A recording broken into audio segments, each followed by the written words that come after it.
bonsoir.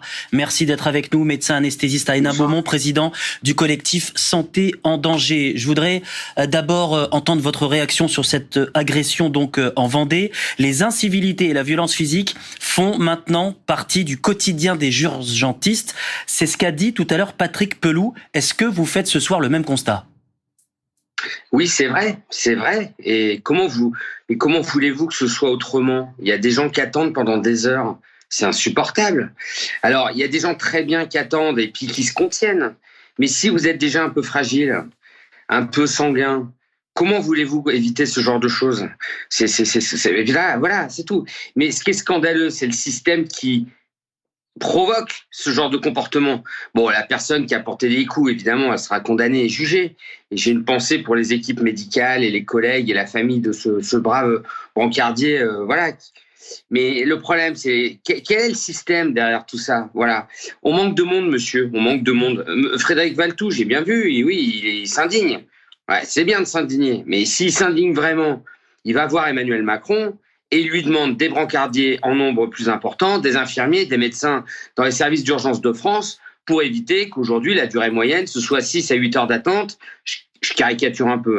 Et pour éviter qu'on meure sur les brancards. Voilà, c'est ça. Mais c'est la réalité du système de santé français. Je reviens vers vous, Arnaud Chiche, pour avoir votre sentiment sur cette taxe lapin, a priori 5 €, une mesure de culpabilisation, dénonce le président de France Association Santé, qui représente les usagers du système de santé. Quelle est votre réaction à vous ce soir ?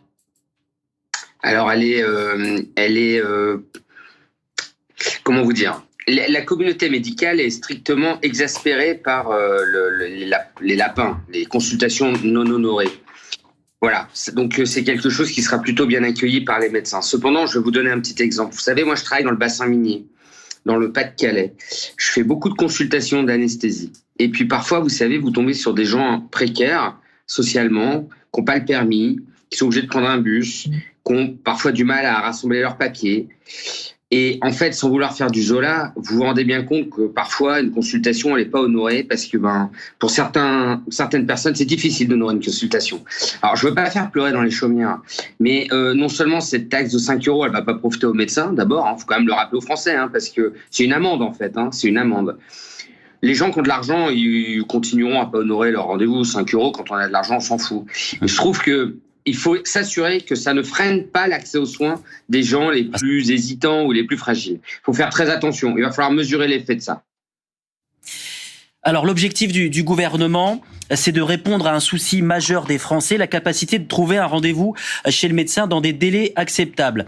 Je voudrais donc maintenant vous entendre sur 2 mesures. Accès direct aux spécialistes sans passer par une ordonnance du généraliste. Ce sera expérimenté dans plusieurs départements. Et puis, certains antibiotiques fournis par les pharmaciens, là encore, pour désengorger, en quelque sorte, les rendez-vous chez les généralistes. Qu'est-ce que vous en pensez ?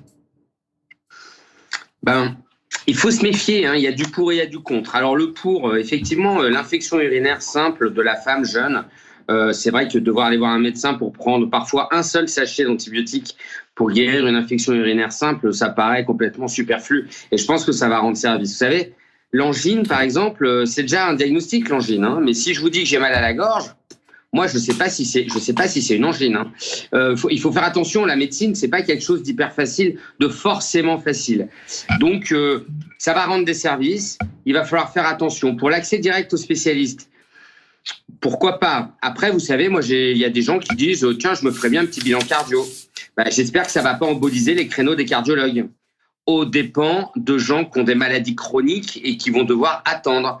Vous savez, on a tous peur des mélanomes, etc. Et par exemple, c'est déjà très difficile d'accéder à un dermato. Alors, si on peut accéder à un dermato soi-même, sans l'avis d'un médecin généraliste, qu'on aurait peut-être pu filtrer un peu avant, est-ce que ça ne va pas aggraver l'accès aux soins ? On peut se demander. Donc, je serais très prudent. La France, Arnaud Chiche, manque de médecins, on le sait. Une mesure a été annoncée hier soir par le Premier ministre, la hausse de places en 2e année de médecine. Est-ce que c'est selon vous une bonne mesure pour attirer des candidats ? Écoutez, le collectif Santé en danger que je représente, ça fait 4 ans qu'il le demande. Le gouvernement Macron prétend qu'ils ont supprimé le numerus clausus, c'est-à-dire le concours de médecine. Mais ils ont juste changé le nom. Le nouveau concours est aussi agressif. Donc en fait, aujourd'hui, à 16,2, vous serez médecin. À 15,9, vous serez pas médecin. Je trouve ça un peu malheureux en 2024 de s'en rendre compte aujourd'hui et de dire qu'on va augmenter comme ça le nombre de médecins. C'est très bien, c'est une bonne décision. Mais moi, j'aimerais bien aussi entendre les aveux d'erreurs sur les réformes passées. On a des étudiants partis à l'étranger. On a gâché des étudiants. On a abîmé des jeunes qui auraient pu être d'excellents médecins, qui ne le seront jamais si leurs parents n'ont pas les moyens de les envoyer à l'étranger. C'est vraiment dégueulasse. Donc, si vous voulez, c'est bien les annonces, mais c'est encore mieux de les recontextualiser. Cependant, augmenter le nombre de médecins, c'est ça qui va résoudre les problèmes d'accès aux soins. Donc, c'est forcément la bonne direction. Autre mesure annoncée hier, un plan d'urgence pour la médecine de garde. On apprend que 4 millions de Français en sont privés le soir et le week-end. Il y a donc un coup de pouce financier qui a annoncé une aide financière à tout médecin qui accepterait d'être temporairement de garde en dehors de sa zone. Qu'est-ce que vous en dites ? Vous savez, moi, par exemple, je suis un papa qui élève seul des enfants qui sont étudiants. Et moi, je prends beaucoup de gardes le week-end. Et donc, si mes gardes sont payées, ça va m'inciter à en faire. Je pense que je suis pas le seul et qu'il y a des médecins qui vont être incités à faire plus de gardes. Mais affirmer que ça va rendre pérenne l'accès aux soins, c'est une fumisterie. C'est pas vrai.